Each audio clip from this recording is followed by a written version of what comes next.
Assalamu alaikum students. I really hope you all are fine. I'm your chemistry instructor Professor Shehbaz. Students आज chapter का आगाज़ करेंगे chapter number 15 common industrial chemical in Pakistan. Student इस चैप्टर का जो first lecture है अगेन इंट्रोडक्टरी लेक्चर है। स्कीम ऑफ चैप्टर डिस्कस की जाएगी आज के इस लेक्चर में। So let's move toward light board. जी 15.1 इंट्रोडक्टरी लेक्चर चैप्टर नंबर 15। जी डियर स्टूडेंट्स, तो आज का लेक्चर स्टार्ट करते हैं।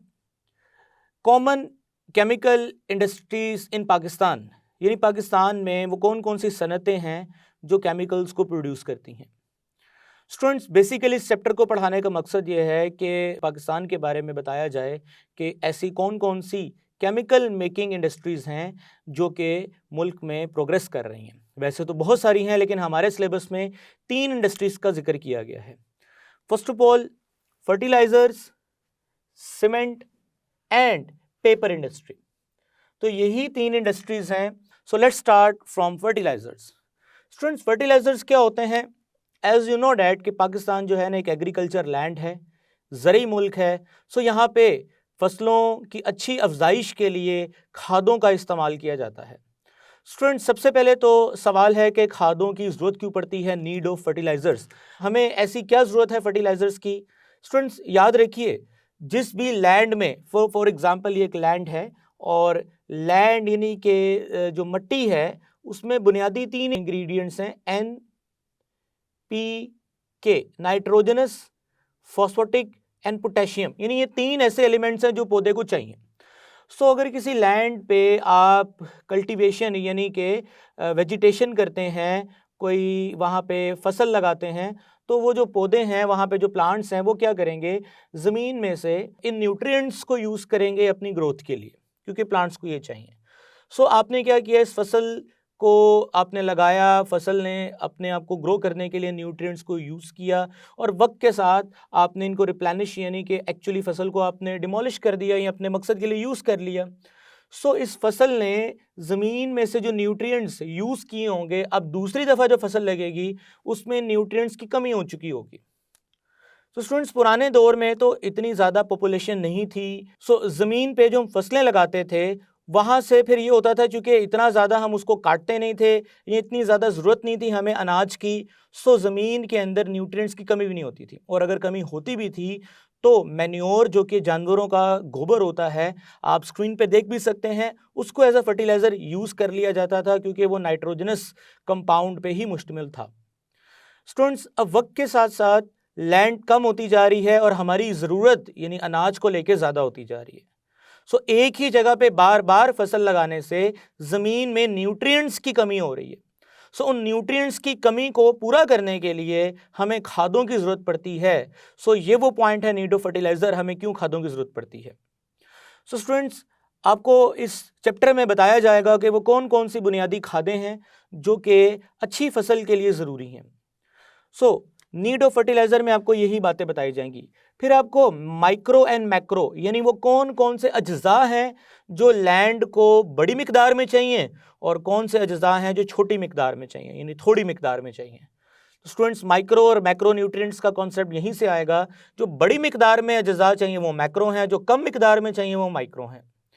स्टूडेंट्स इसके बाद रिक्वायरमेंट ऑफ फर्टिलाइजर यानी एक खाद की क्या रिक्वायरमेंट होनी चाहिए हमारे लिए। इसको समझाने के लिए मैं आपको एक एग्जांपल देता हूं कि ऐसी खाद जो पानी में हल हो सके वो अच्छी खाद है, ऐसी खाद जो पानी में हल होके मिट्टी में जज़ब हो सके वो अच्छी खाद है, या ऐसी खाद जो मिट्टी में जज़ब होके इस तरह से अवेलेबल हो के पौधे उसको आराम से या इजीली एब्जॉर्ब कर सकें वो एक अच्छी खाद है। तो ये एक अच्छी खाद की रिक्वायरमेंट्स हैं कि हर वो खाद अच्छी होगी जो पानी में हल हो सकती है, ताकि पानी में हल होने के बाद ज़मीन में जज़ब हो सके, ज़मीन में जज़ब होने के बाद रूट हेयर्स तक पहुँचे। आप जैसे कि ये नमूना स्क्रीन पे देख रहे हैं कि रूट हेयर्स में जब ये न्यूट्रिएंट्स पहुँचेंगे तो रूट हेयर्स सक्शन के थ्रू या बायोलॉजिकल प्रोसेस के थ्रू इनको एब्जॉर्ब करेंगी और अपने डिज़ायर्ड प्रोसेस के लिए यूज़ करेंगी। सो आपको बताया जाएगा कि एक अच्छी खाद की क्या क्या रिक्वायरमेंट है। स्टूडेंट्स इसके बाद ना क्लासिफिकेशन ऑफ फर्टिलाइजर यानी खादों की क्लासिफिकेशन। बुनियादी तौर पे 3 खादें बड़ी अहम होती हैं। नाइट्रोजनस फर्टिलाइजर ऐसी खादें जिनमें नाइट्रोजन पाया जाता है। फॉस्फोटिक फर्टिलाइजर ऐसी खादें जिनमें फॉस्फोरस पाया जाएगा। पोटेशियम फर्टिलाइजर यानी ऐसी खादें जिनमें पोटेशियम, यानी कि 3 ही बेसिक अज्जा है जो पौधे को चाहिए, NPK nitrogen, phosphorus and potassium. So students, nitrogenous fertiliser के जो सोर्सेज हैं उनमें एक तो अमोनिया है जो कि खाद के तौर पे वाहिद लिक्विड खाद है जो हम यूज करते हैं। वैसे तो इसके अलावा और भी काफी लिक्विड खादें हैं, लेकिन नाइट्रोजन के केस में ये एक वाहिद खाद है जो लिक्विड की फॉर्म में एग्जिस्ट करती है। स्टूडेंट्स, यूरिया और अमोनियम नाइट्रेट ये वो खादें हैं जो पौधे के लिए नाइट्रोजन पैदा करेंगी। सो ये नाइट्रोजनस फर्टिलाइजर हैं।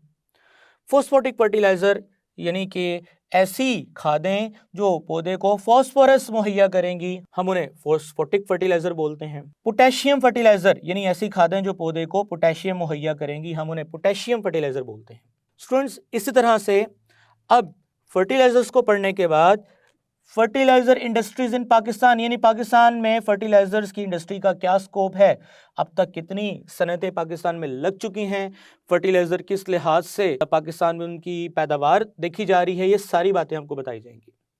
स्टूडेंट्स, फर्टिलाइजर को पढ़ने के बाद हम चलते हैं सीमेंट की तरफ। डियर स्टूडेंट्स, आप लोग जानते हैं कि सीमेंट जो है कंस्ट्रक्शन के अंदर बुनियादी जुज है, सीमेंट के बगैर कंस्ट्रक्शन मुमकिन नहीं है। अब स्टूडेंट, सीमेंट बनाने के लिए ना 2 बेसिक चीजें चाहिए होती हैं, एक है क्लिंकर और दूसरा है जिप्सम। तो क्लिंकर तैयार करना है और जिप्सम है ना वो सिर्फ 2% ही हमें चाहिए।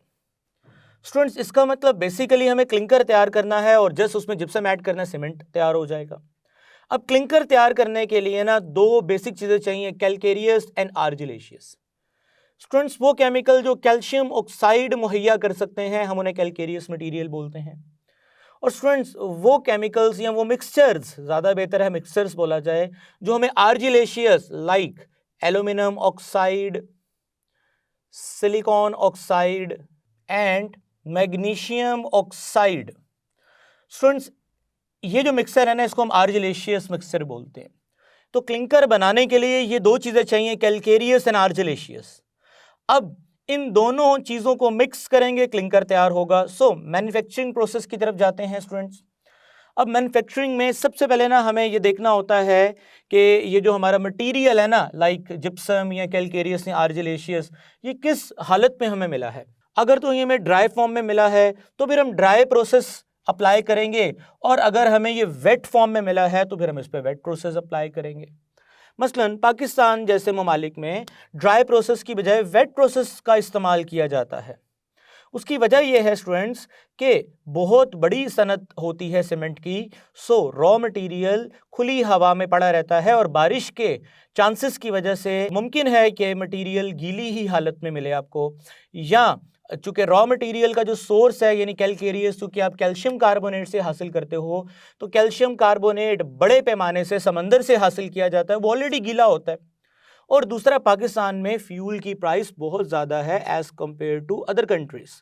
सो स्टूडेंट्स, इसका मतलब ये होगा कि हमें सूट करता है कि वेट प्रोसेस करें जिसमें ग्राइंडिंग थोड़ी आसान होती है। ड्राई प्रोसेस का ताल्लुक क्लाइमेट कंडीशन के साथ है, लोकल प्राइस ऑफ फ्यूल के साथ है और नेचर ऑफ रॉ मटेरियल के साथ है। तो उसकी बेस को सामने रखते हुए हमें वेट प्रोसेस सूट करता है। सो वेट प्रोसेस के थ्रू हम क्या करेंगे, कैलकेरियस एंड आर्जिलेशियस मटेरियल की अलग अलग क्रशिंग एंड ग्राइंडिंग करेंगे। स्टूडेंट्स, क्रशिंग एंड ग्राइंडिंग करने के बाद हम क्या करेंगे, मिक्सिंग करेंगे, यानी कैलकेरियस और आर्जिलेशियस मटेरियल जो रॉ मटेरियल है उनकी मिक्सिंग करेंगे। फिर मिक्स्ड मटेरियल को हीट करेंगे रोटरी किलन के अंदर। स्टूडेंट्स, ये रोटरी किलन क्या होती है, आपको ना डायग्राम नजर आ रही है, इसमें आप देख भी सकते हैं।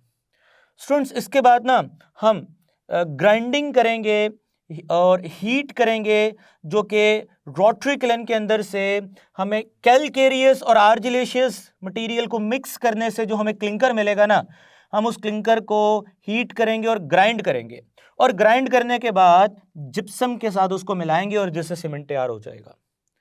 स्टूडेंट, इस तरह सीमेंट तैयार करने के बाद ना हम सेटिंग ऑफ सीमेंट पढ़ेंगे, यानी कि सीमेंट जब दीवार पे उसको पेस्ट करते हैं तो जो हार्ड फॉर्म में आता है ना वो कैसे आता है, उसके लिए फिर हमें 2 रिएक्शंस पढ़ाए जाएंगे। वो रिएक्शन जो पहले 24 घंटे में होते हैं और वो रिएक्शन जो अगले 7 दिन तक चलते हैं।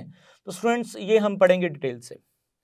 इसके बाद स्टूडेंट्स हम सीमेंट इंडस्ट्री इन पाकिस्तान यानी पाकिस्तान में सीमेंट इंडस्ट्रीज का क्या मुस्तकबिल है, फिलहाल पाकिस्तान सीमेंट इंडस्ट्री में कैसे प्रोग्रेस कर रहा है, ये बातें तमाम बातें डिटेल के साथ डिस्कस की जाएंगी। स्टूडेंट्स अब लास्ट इंडस्ट्री की तरफ चलेंगे, पेपर इंडस्ट्री यानी उसकी मैन्युफैक्चरिंग पढ़ाई जाएगी।